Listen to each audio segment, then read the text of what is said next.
2014 June മാസം 18 ടെക്സസിൽ പുലർച്ചെ 5 മണി. സൂര്യോദയത്തിന് കുറച്ചു മുൻപ് അതിരാവിലെ ഒരു പർവ്വതനിരയിൽ ഒരാൾ തന്റെ ബൈക്കിൽ പോവുകയായിരുന്നു. അവൻ പോകുമ്പോൾ വളരെ ദൂരത്തിൽ നിന്ന് ഒരു വെളിച്ചം കാണാൻ തുടങ്ങി. താഴ്വരയിൽ നിന്നും ആ ഒരു വെളിച്ചം വരുന്നതുകൊണ്ട് ബൈക്ക് നിർത്തി അത് എന്താണെന്ന് പരിശോധിക്കാനായി പോയപ്പോൾ ഞെട്ടിപ്പിക്കുന്ന ഒരു സംഭവം അയാൾ കണ്ടു.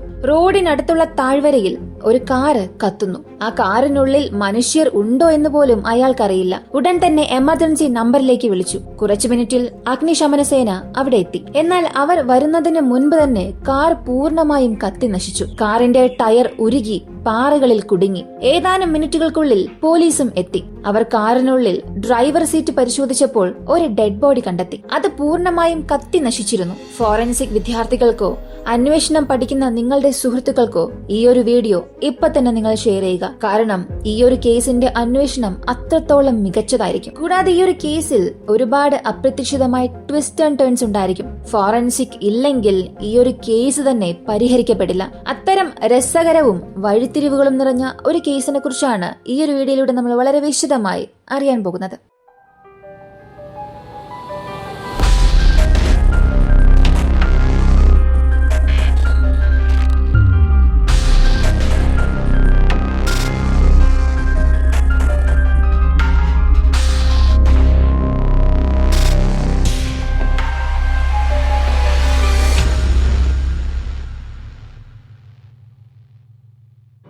സംഭവസ്ഥലത്തെത്തിയ പോലീസ് അവിടെ ഒരു ഡെഡ് ബോഡി കണ്ടു.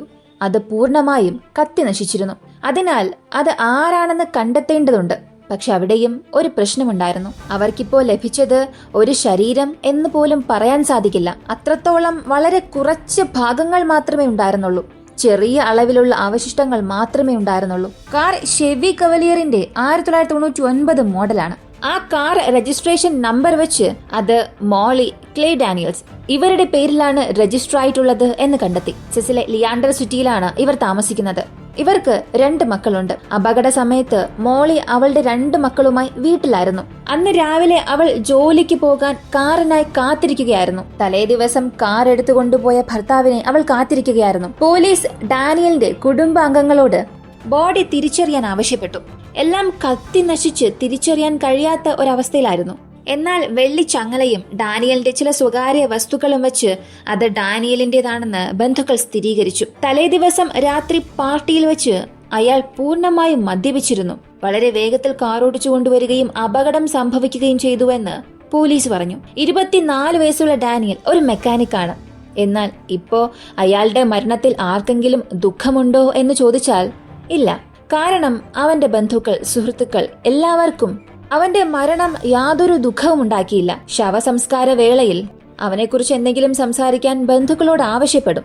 ആ സമയത്തും അവന്റെ ഉറ്റ സുഹൃത്ത് പറഞ്ഞത് അവൻ ഇല്ലാത്തത് നല്ല കാര്യം തന്നെയാണ് എന്നാണ്.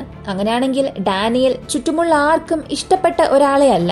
കൂടാതെ അവൻ ഒരു സെക്സ് കുറ്റവാളിയാണെന്നും പോലീസ് കണ്ടെത്തി. മാത്രമല്ല അടുത്തിടെയാണ് തന്റെ 7 വയസ്സുള്ള കസിൻ സിസ്റ്ററിനെ സെക്ഷൽ അസോൾട്ട് ചെയ്ത കുറ്റത്തിന് അവൻ ശിക്ഷ അനുഭവിച്ചത്. ഈ സാഹചര്യത്തിലാണ് ആ കാറിനുള്ളിൽ നിന്നും ഇവന് ഡെഡ് ബോഡിയായി കണ്ടെത്തിയത്. ഇത് അറിഞ്ഞതിന് ശേഷം പോലീസിനും ചില സംശയങ്ങൾ തോന്നാൻ തുടങ്ങി. കാരണം ആ 7 വയസ്സുള്ള കുഞ്ഞിന്റെ മാതാപിതാക്കൾ ഡാനിയലിന് വളരെ കുറഞ്ഞ ശിക്ഷ മാത്രമേ ലഭിച്ചുള്ളൂവെന്ന ദേഷ്യത്തിലും സങ്കടത്തിലുമായിരുന്നു. ഒരുപക്ഷെ അവർ ഇതിൽ ഉൾപ്പെട്ടിട്ടുണ്ടാകുമോ എന്ന രീതിയിലും പോലീസ് ചിന്തിക്കാനും സംശയിക്കാനും തുടങ്ങി. അതേസമയം 21-ാം വയസ്സിൽ ഭർത്താവ് നഷ്ടപ്പെട്ട മോളി 2 കുട്ടികളുമായി കഷ്ടപ്പെടുന്നത് കണ്ട ആ ഒരു സമൂഹം മോളിക്ക് അവിടെയുള്ള ഓഫീസിൽ റിസപ്ഷനിസ്റ്റായി ജോലി നൽകി. അറിയുന്നവരും അറിയാത്തവരും മോളിയെ സഹായിക്കാൻ തുടങ്ങി. പണം അയക്കാൻ തുടങ്ങി. ചിലർ അവൾക്ക് പലചരക്ക് സാധനങ്ങൾ വാങ്ങിക്കൊടുക്കാൻ തുടങ്ങി. മോളിയും താനൊരു പാവപ്പെട്ട വിധവയാണെന്ന് പറഞ്ഞ് ദയ അന്വേഷിക്കാൻ തുടങ്ങി. പക്ഷേ എല്ലാം 1 മാസത്തേക്ക് മാത്രമേ നീണ്ടു നിന്നുള്ളൂ. കാരണം അവളുടെ ഭർത്താവ് ഡാനിയൽ മരിച്ചു കഴിഞ്ഞ് അടുത്ത 1 മാസത്തിനുള്ളിൽ അവൾ തന്റെ പുതിയ കാമുകനൊപ്പം കറങ്ങാൻ തുടങ്ങി. മാത്രമല്ല ഡാനിയലിന്റെ $1 ലക്ഷം ലൈഫ് ഇൻഷുറൻസ് പോളിസിയുടെ ബെനിഫിഷ്യറിയും താനാണ് എന്ന് സുഹൃത്തുക്കളോട് പറയാൻ തുടങ്ങി. ഇത് കേട്ടപ്പോൾ അവളുടെ അമ്മ തന്നെ നീ ചെയ്യുന്നതെല്ലാം തെറ്റാണെന്ന് പറഞ്ഞ് അവൾക്കെതിരെ തിരിയാൻ തുടങ്ങി. ഡാനിയലിന്റെ ഒരു കുടുംബാംഗമാണ് കാറിലുണ്ടായിരുന്ന ആ ഒരു ശരീരം ഡാനിയലിന്റേതാണെന്ന് അയാളുടെ ചില വസ്തുക്കൾ ഉപയോഗിച്ച് കണ്ടെത്തിയത്. കാരണം കാറിൽ നിന്ന് പോലീസിന് കിട്ടിയ കത്തി നശിച്ച ശരീരത്തിൽ 6 കിലോഗ്രാം മാത്രമേ ശരീരഭാഗം ഉണ്ടായിരുന്നുള്ളൂ. അവർക്ക് അതിൽ നിന്ന് തലയോ കൈയോ കാലോ കണ്ടെത്താൻ സാധിച്ചില്ല. ഈ ഫോറൻസിക് മെഡിക്കൽ എക്സാമിനർ ഡാനിയലിന്റെ കുടുംബ അംഗങ്ങൾ പറയുന്നത് വീണ്ടും സ്ഥിരീകരിക്കാനായി അവന്റെ ഇടുപ്പ് എല്ലിൽ നിന്നും മൈറ്റോകോൺട്രിയ DNA ടെസ്റ്റ് എടുക്കാൻ തീരുമാനിച്ചു.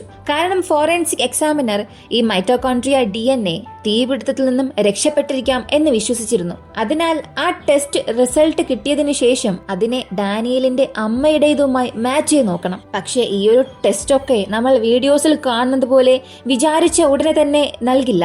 ഇതിന്റെ റിസൾട്ട് ലഭിക്കാൻ തന്നെ ഏകദേശം 6 മാസമെങ്കിലും എടുക്കും. അതിനാൽ ഇതിനിടയിൽ ഡാനിയലിന്റെ കാർ അപകടത്തിൽപ്പെട്ട ആ ഒരു സ്ഥലത്ത് പോലീസ് പ്രധാനപ്പെട്ട ചില കാര്യങ്ങൾ ശ്രദ്ധിക്കാൻ തുടങ്ങി. ആ റോഡിൽ കാർ സ്കിഡ് ആയതുപോലുള്ള അടയാളങ്ങൾ ഒന്നും തന്നെ ഇല്ലായിരുന്നു. അതായത് ഡാനിയൽ കാർ സ്റ്റാർട്ട് ചെയ്യാൻ ശ്രമിച്ചിട്ടേ ഇല്ല. മാത്രമല്ല റോഡിന്റെ അരികിൽ നിന്നാണ് കാർ കണ്ടെത്തിയത്. അതായത് റോഡിന്റെ വശത്ത് ഒരു ചെറിയ കുഴി പോലെ ഉണ്ടാകും, അവിടെ നിന്നാണ് ആ ഒരു വണ്ടി കണ്ടെത്തിയത്. പക്ഷെ വണ്ടി ഫുൾ സ്പീഡിൽ പോയി വീണതുപോലെയേ തോന്നിയില്ല. ശരിക്കും ആ ഒരു സംഭവ സ്ഥലം കാണാൻ തന്നെ ആരോ വണ്ടി റോഡിൽ നിന്നും തള്ളി താഴേക്ക് നീക്കിയാൽ എങ്ങനെ ഉണ്ടാകും, അതുപോലെ പതുക്കെ അനങ്ങി വീണ് കിടക്കുന്നത് പോലെയായിരുന്നു പോലീസിന് തോന്നിയത്. ഇതിൽ പോലീസിനെ സംശയം തോന്നിപ്പിച്ചത് കാറിന്റെ പെട്രോൾ ടാങ്കിൽ യാതൊരുവിധ കേടുപാടുമില്ലായിരുന്നു. അപ്പോ ഇതെങ്ങനെ തീ പിടിച്ചുവെന്നുള്ള ചോദ്യം അവർക്കിടയിൽ ഉയരാൻ തുടങ്ങി. തീയുടെ ഉറവിടം എവിടെ നിന്ന് വന്നു?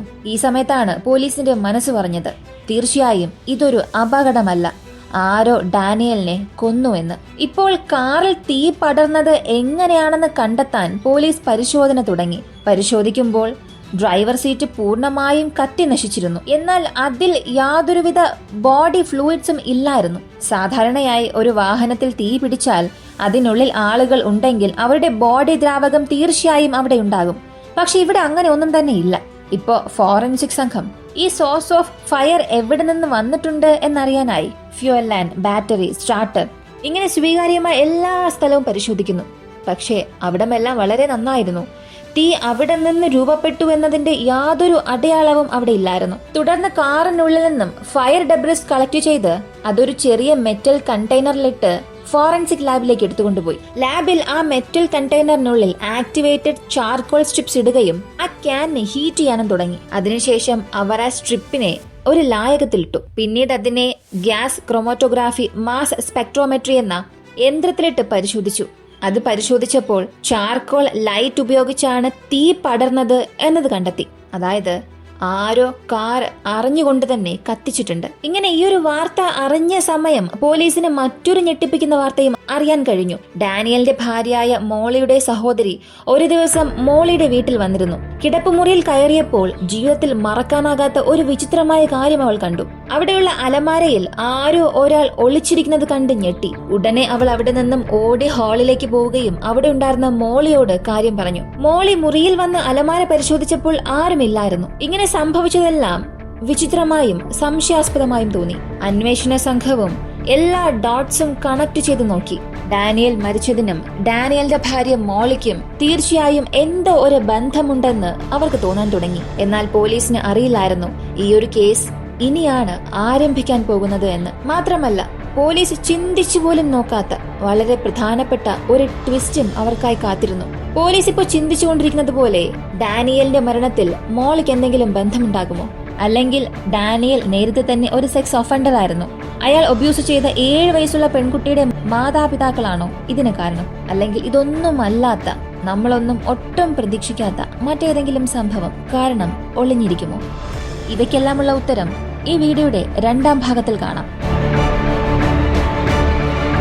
തീർച്ചയായും അപ്രതീക്ഷിതമായ പല സംഭവങ്ങൾ 2ാം ഭാഗത്തിൽ നിങ്ങൾക്ക് പ്രതീക്ഷിക്കാം. ഈ ഒരു വീഡിയോയെക്കുറിച്ചുള്ള നിങ്ങളുടെ അഭിപ്രായം, ഇതിനകം ഞാൻ പറഞ്ഞ ചോദ്യങ്ങൾക്കുള്ള ഉത്തരം നിങ്ങൾക്ക് അറിയാമെങ്കിൽ കമന്റിൽ പറയുക. വീഡിയോ ഇഷ്ടമായ ലൈക്ക് ചെയ്യുക, ഷെയർ ചെയ്യുക. നമ്മുടെ ചാനൽ ആദ്യമായി കാണുന്നവരാണെങ്കിൽ മറക്കാതെ സബ്സ്ക്രൈബ് ചെയ്ത് സപ്പോർട്ട് ചെയ്യുക. മറ്റൊരു വീഡിയോയുമായി വീണ്ടും കാണാം.